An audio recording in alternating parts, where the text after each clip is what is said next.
our police officers. I met with a group of very distinguished, experienced police chiefs a few weeks ago. They admit it's an issue. They've got a lot of concerns. Mental health is one of the biggest concerns because now police are having to handle a lot of really difficult mental health problems on the street. They want support. They want more training. They want more assistance. And I think the federal government could be in a position where we would offer and provide that.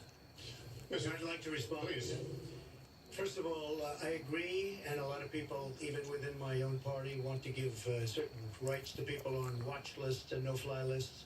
I agree with you. When a person is on a watch list or a no-fly list, and I have the endorsement of the NRA, which I'm very proud of. These are very, very good people, and they're protecting the Second Amendment. But I think we have to look very strongly at no-fly lists and watch lists. And when people are on there, even if they shouldn't be on there, we'll help them. We'll help them legally. We'll help them get off. But I tend to agree with that quite strongly. I do want to bring up the fact that you were the one that brought up the word super predator about young black youth. And that's a term that I think was it's been horribly met, as you know. I think you've apologized for it. But I think it was a terrible thing to say. And when it comes to stop and frisk, you're talking about taking guns away. Well, I'm talking about taking guns away from gangs and people that use them. And I really don't think you disagree with me on this, if you want to know the truth. I think maybe there's a political reason why you can't say it, but I really don't believe. In New York City, stop and frisk, we had 2,200 murders, and stop and frisk brought it down to 500 murders. 500 murders is a lot of murders. Hard to believe 500 is like supposed to be good.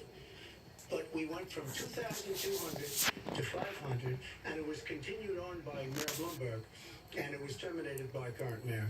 But stop and frisk had a tremendous impact on the safety of New York City, tremendous beyond belief.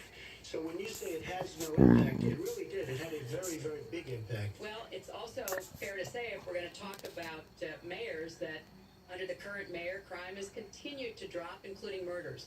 So You're wrong. No, I'm not. Murders are up. All right, New York has done an excellent job, and I give credit across the board, going back to mayors, to police chiefs, because it has worked, and other communities need to come together to do what will work as well. Look, one murder is too many, but it is important that we learn about what has been effective and not go to things that sound good that really did not have the kind of impact that we would want. Who disagrees with keeping neighborhoods safe? But let's also add, no one should disagree about respecting the rights of young men who live in those neighborhoods. And so we need to do a better job of working again with the communities, faith communities, business communities, as well as the police, to try to deal with this problem. This conversation is about race, and so, Mr. Trump, I have to ask. But I'd like to just respond, if I might. Please, 20 seconds. I'd just like to respond. Please respond, then I've got to I will. follow up. Look, the African-American community has been let down by our politicians. They talk good around election time, like right now, and after the election, they said, see you later, I'll see you in 4 years. The African-American community, look, the community within the inner cities has been so badly treated. They've been abused and used in order to get votes by Democrat politicians, because that's what it is. They've controlled these communities for up to 100 years. Mr. Trump. Unbroken. And I will tell you, you look at the inner cities, and I just left Detroit, and I just left Philadelphia, and you've seen me, I've been all over the place. You decided to stay home, and that's okay. But I will tell you, I've been all over, and I've met some of the greatest people I'll ever meet within these communities.